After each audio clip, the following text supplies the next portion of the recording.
Do you still think that renting is smarter than buying a house? Today I'm going to give you 3 powerful reasons as to why buying a house beats renting every single time. So appreciation works a little bit like this, right? These are delicious gummy bears. I love gummy bears so much. Think of these gummy bears as your individual mortgage payment that you're making every single month. When you're making your mortgage payment, you're putting it into your house.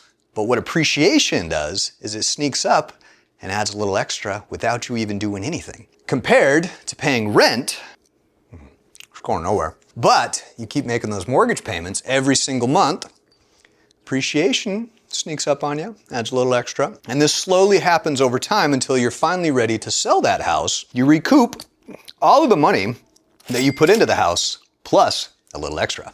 You can eat those.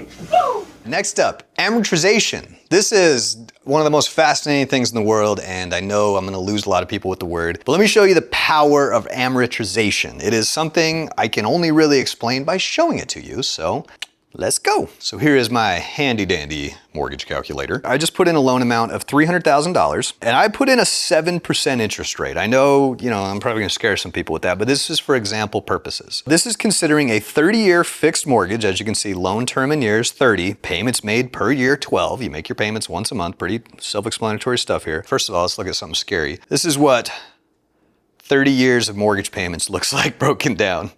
Oh yeah, look at all that. Slowly chipping away at it. And let's head back up to the top of this table.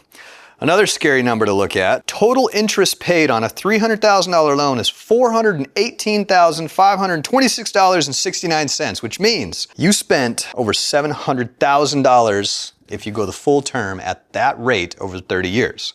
Am I talking people out of this already? No, because interest rates come and go and they change, and most people don't live in their house for 30 years, especially their very first house. But here's something else I want to show you, how amortization works. It's a little bit different than your auto loans and other debts you may have had. So I want you to look at this total payment. Payment number 1. It's the $1995.91. Only $245 of that is going towards your principal balance, towards the $300,000 that you borrowed. $1,750 of it goes to pure interest. You'll notice on payment number 2, it's a little bit more principal and a little bit less interest, and it will slowly do that until we get to, my gut says, payment 240 something, where it's probably going to be better. So yeah, here we go. Now we start to see where you're paying more towards principal than an interest on month 259. Ooh, that's a little off. That's how amortization works. So why do we care? Because in the first few years of your mortgage, you can do a lot of damage towards that principal by making extra additional principal only payments. You have to mark this as a principal only payment when you make the payments, but I'm gonna show you what just an extra $200 a month does. So $200 more per month. Now let's see what this does.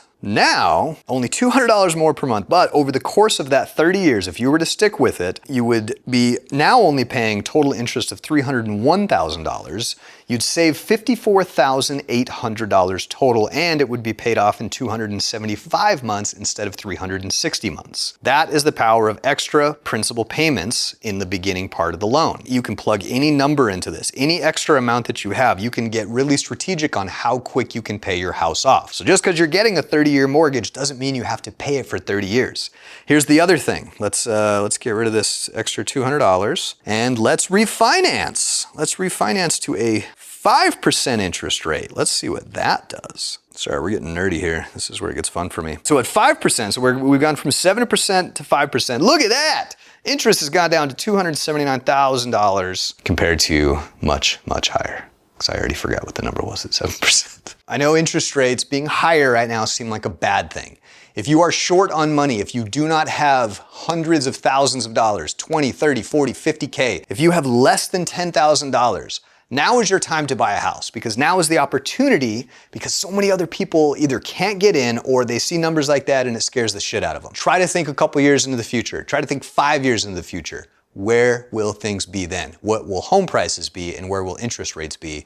And how much will you be kicking yourself for not buying now? Number 3, tax benefits. Tax benefits. This one doesn't get talked about enough, I feel like. The tax benefits are a great and powerful thing that comes along as an extra added bonus of homeownership. So in addition to making that rental payment that goes absolutely nowhere except for to your landlord that does nothing for you, we talked about how the gummy bears can make you more money when you finally sell that house. But while you own the house and you're making payments on it, did you know mortgage interest is tax deductible, which means everything that you pay on your interest rate right now can be deducted from your taxable income. So that can lower how much you end up having to pay every single year. So that's less money you got to pay the IRS. It's a tax write-off. It's a write-off. Who writes it off? I don't know. The write-off people. I want to share a real-life example of an aha moment that I helped somebody have. So I was at a networking event recently, and there was this guy there just complaining about interest rates. He was talking to somebody else, how interest rates are just too high,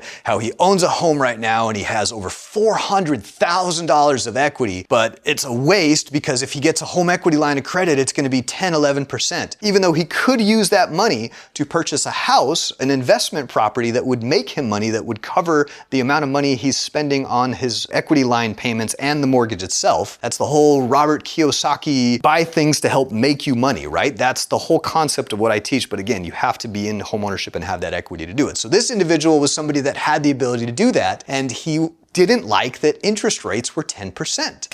He's like, well, it's just a waste. I said, well, have you thought about the tax benefits of that? You know that the interest rate on a home equity line of credit, all that interest is tax deductible and it lowers your overall tax bracket. And he was like, you're right. I didn't think about that. So if you are sitting on equity and you're one of those people complaining about interest rates, you can use that to your advantage. It literally is a write-off. Use that money to help make you more money. It's just sitting there doing you nothing. The average homeowner right now has over like $130,000 in equity. Use that. That is money that is available to you. You're just sitting there letting it waste away. Put that money to work. Use it to buy rental properties. Or if you know other ways to make money, that is a great way to do it. That is your seed money for whatever your hustle might be. It's available for you. Look, I get it. Renting absolutely has its place. I understand that you might be working on your credit, trying to get it better. Maybe you know you're only gonna be here a short time. Maybe you're someone that moves around a lot. If you are in a position where you can purchase a house right now, if you have the means to do it, please take advantage, because I promise you the long-term benefits are always, always, always there, because the numbers do not lie. So if you're tired of watching those rent checks go to your landlord and making him richer every single month, and you're ready to make a change, give me a call today. Check out my website. You can book an appointment with me, 10 to 15 minutes, conversation. We can talk about everything that you're concerned about, and I will either agree with you and tell you you're right, you should keep renting, or show you that it is more beneficial to buy, get you a loan application, show you how much buying power you have and what you can actually afford. And then you just gotta find that house, and in 5-6 years' time, you'll be the one with all that equity figuring out how you're gonna use it best. Stop wasting time. Give me a call today.